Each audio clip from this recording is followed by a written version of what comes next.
தமிழகத்தில் 2026 சட்டப்பேரவை தேர்தல் நெருங்கி வரும் நிலையில் அரசியல் களம் நாளுக்கு நாள் சூடு பிடித்து வருதுங்க. ஒவ்வொரு கட்சியும் மக்களின் வாழ்க்கையை நேரடியாக தொடும் வாக்குறுதிகளை அறிவித்து வாக்காளர்களின் கவனத்தை ஈர்க்க முயற்சி செய்து வராங்க. அந்த நிலையில் திருப்பூர் என்ற தொழிலும் உழைப்பும் கலந்த நகரத்தில் நடைபெற்ற ஒரு அரசியல் பிரச்சாரத்தின் போது மாநில அரசியலில் பெரிய விவாதத்தை உருவாகியுள்ளதுன்னே சொல்லலாம்.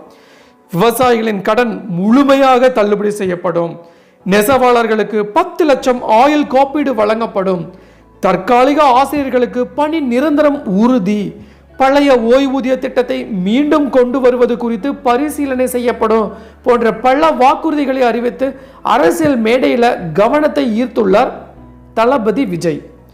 அவர் தலைமையிலான தமிழக வெற்றி கழகம் கட்சியின் முழுமையான தேர்தல் அறிக்கை விரைவில் வெளியாகும் நிலையில் திருப்பூரில் அவர் வெளியிட்ட இந்த ஆரம்ப அறிவிப்புகள் விவசாயிகள், நெசவாளர்கள், அரசு ஊழியர்கள் அண்ட் ஆல்சோ பொதுமக்கள் மத்தியில் பெரிய பெரிய எதிர்பார்ப்பை உருவாயிருக்குன்னே சொல்லலாம். குறிப்பாக சொல்லணும்னா விவசாய கடன் தள்ளுபடி, நெசவாளர்களுக்கு ஆண்டுதோறும் நிதியுதவி, இலவச மின்சார உயர்வு போன்ற அறிவிப்புகள் கிராமப்புறங்களிலும் தொழில் நகரங்களிலும் தீவிரமாக பேசப்பட்டு வருதுங்க.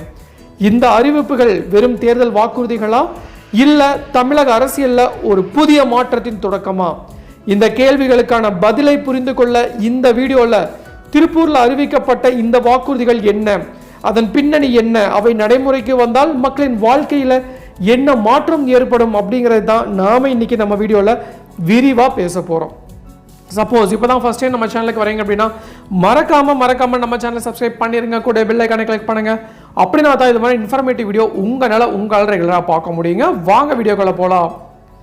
தமிழகத்தில் 2026 சட்டப்பேரவை தேர்தல் நெருங்கி வரும் நிலையில் அரசியல் சூழல் நாளுக்கு நாள் சூடு பிடித்து வருதுன்னே சொல்லலாங்க.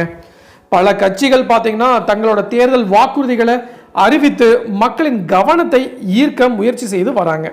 அந்த வகையில் இன்னைக்கு திருப்பூரில் நடைபெற்ற பிரச்சாரத்தில் விஜய் அவர்கள், டிவிகே கட்சி தலைவரும் முதலமைச்சர் வேட்பாளருமான இவர் முக்கியமான சில வாக்குறுதிகளை அறிவித்தது தற்போது அரசியல் வட்டாரங்களில் பெரிய விவாதமாகவே மாறி இருக்குன்னு சொல்லலாங்க. அவர் தலைமையிலான தமிழக வெற்றி கழகம் கட்சியின் முழுமையான தேர்தல் அறிக்கை விரைவில் வெளியாகும்.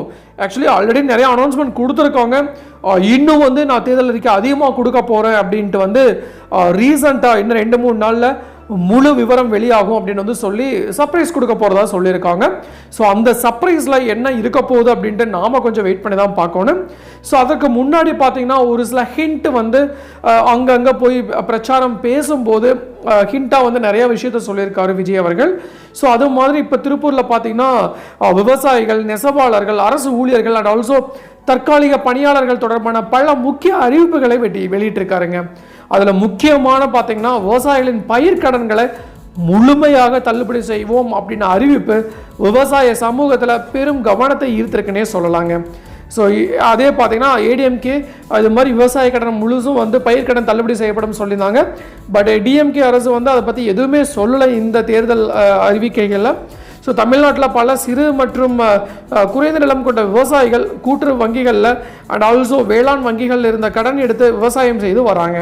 ஆனால் மழை குறைவு, விளைச்சல் இழப்பு, சந்தை விலை வீழ்ச்சி போன்ற காரணங்களால் பல பேர் கடனை திருப்பி செலுத்த முடியாமல் சிக்கலில் இருப்பதாக விவசாய அமைப்புகள் கூறுறாங்க. அந்த நிலையில் விவசாய பயிர்க்கடன் முழுமையாக தள்ளுபடி செய்யப்படும் என்ற அறிவிப்பு கிராமப்புறங்களில் பெரிய பெரிய எதிர்பார்ப்பை உருவாக்கியிருக்குன்னே சொல்லலாங்க. மேலும் பார்த்தீங்கன்னா கூட்டுறவு வங்கிகளில் வாங்கிய பயிர்க்கடன்கள் முழுமையாக தள்ளுபடி செய்யப்படும் அப்படின்ட்டும் 5 ஏக்கருக்கு மேலே நிலம் வைத்துள்ள விவசாயிகளுக்கு 50% வரை தள்ளுபடி வழங்கப்படும் அப்படின்ட்டு அவர் கூறியிருக்காரு.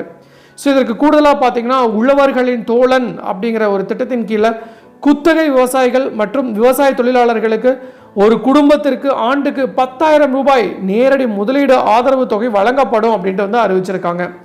இதே மாதிரி பார்த்தீங்கன்னா 100% பயிர் காப்பீடு திட்டம் மூலம் விவசாயிகளின் பயிர் பாதுகாப்பு உறுதி செய்யப்படும் அப்படின்னு தெரிவிச்சிருக்காங்க.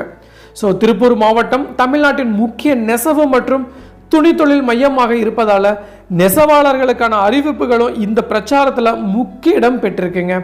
அனைத்து நெசவாளர்களுக்கும் 10 லட்சம் ஆயுள் காப்பீடு வழங்கப்படும் அப்படின்ற அறிவிப்பு நெசவாளர்கள் சமூகத்தில் பெரும் கவனத்தை ஈர்த்திருக்குன்னே சொல்லலாங்க.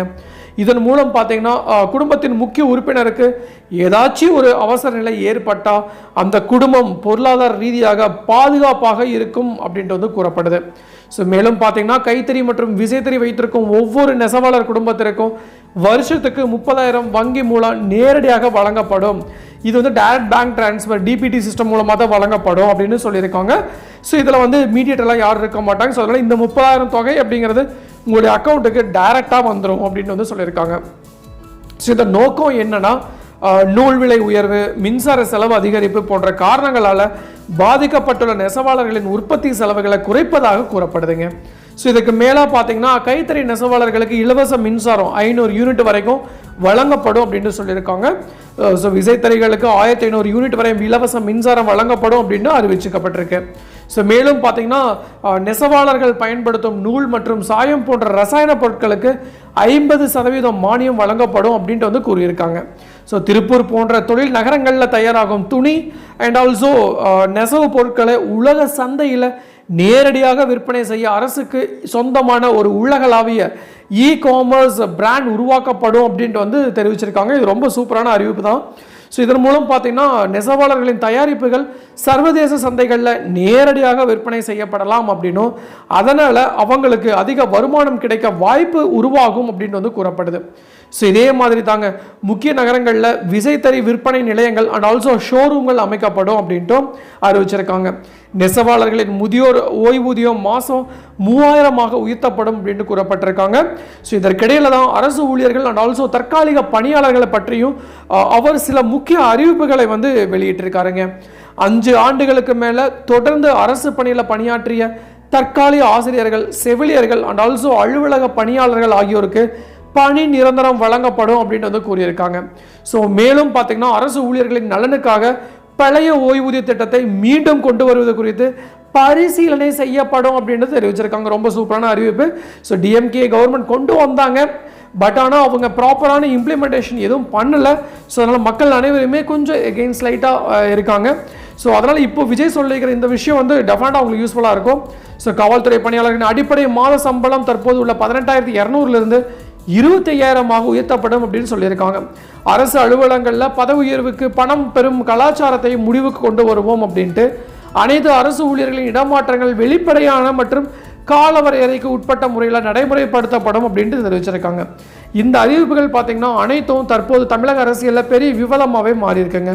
குறிப்பாக விவசாய கடன் தள்ளுபடி, நெசவாளர்களுக்கு 10 லட்சம் காப்பீடு, ஆண்டுக்கு 30,000 உதவி, இலவச மின்சார உயர்வு, தற்காலிக ஆசிரியர்களுக்கு பணி நிரந்தரம், பழைய ஓய்வூதிய திட்டம் போன்ற வாக்குறுதிகள் மக்களிடையே பெரிய பெரிய எதிர்பார்ப்பை உருவாகியிருக்கு. தேர்தல் காலத்தில் அரசியல் கட்சிகள் வழங்கும் வாக்குறுதிகள் பல நேரங்களில் மக்களின் வாழ்க்கையை நேரடியாக பாதிக்கும் கொள்கைகளாக மாறுவதால் இந்த அறிவிப்புகள் நடைமுறைக்கு வந்தால் விவசாயம், நெசவு தொழில் அண்ட் ஆல்சோ அரசு பணியாளர்களின் வாழ்க்கையில் என்ன மாற்றம் ஏற்படும் அப்படிங்கிற கேள்வி தற்போது சமூகம் மற்றும் அரசியல் வட்டாரங்களில் தீவிரமாகவே பேசப்பட்டு வருதுங்க. ஸோ இப்போ விஜய் அறிவித்திருக்கும் இந்த விஷயங்கள் அனைத்தும் உண்மையில் நடைமுறைக்கு வந்தால் விவசாயிகளின் கடன் சுமை குறையுமா, நெசவாளர்களின் வாழ்க்கை தரம் உயருமா, அரசு பணியாளர்களின் எதிர்காலம் பாதுகாப்பு உறுதியாகுமா என்பதை தான் மக்கள் இப்போது கவனித்து வராங்க. இறுதியில் ஜனநாயகத்தின் எந்த வாக்குறுதியும் மதிப்பையும் தீர்மானிப்பது மக்களின் தீர்ப்பு தாங்க. அந்த தீர்ப்பு வாக்குச்சாவடியில் வெளியிடப்படும் போதுதான் இந்த அறிவிப்புகள் தமிழக அரசியலில் ஒரு புதிய அத்தியாயத்தை எழுதுமா இல்லையா என்பதை காலம் தாங்க பதில் சொல்லும். ஸோ எது எப்படியோ விஜய் அவர்களும் நிறைய வாக்குறுதிகள் சூப்பரான வாக்குறுதிகளை அறிவிச்சிருக்காங்க. ஸோ அவர் வந்து வெற்றி பெற எனது வாழ்த்துக்கள் அண்ட் ஆல்சோ எனது சப்ஸ்கிரைபருடைய வாழ்த்துக்களும் கூட. ஸோ மீண்டும் இன்னொரு நாள் இந்த மாதிரி சுவாரஸ்யமான இன்ஃபர்மேட்டிவ் வீடியோ உங்களை சந்திக்கும் வரை உங்களிடமிருந்து விடைபெறுவது உங்கள் மஞ்சள் மாநகர மைந்தன் சிவா.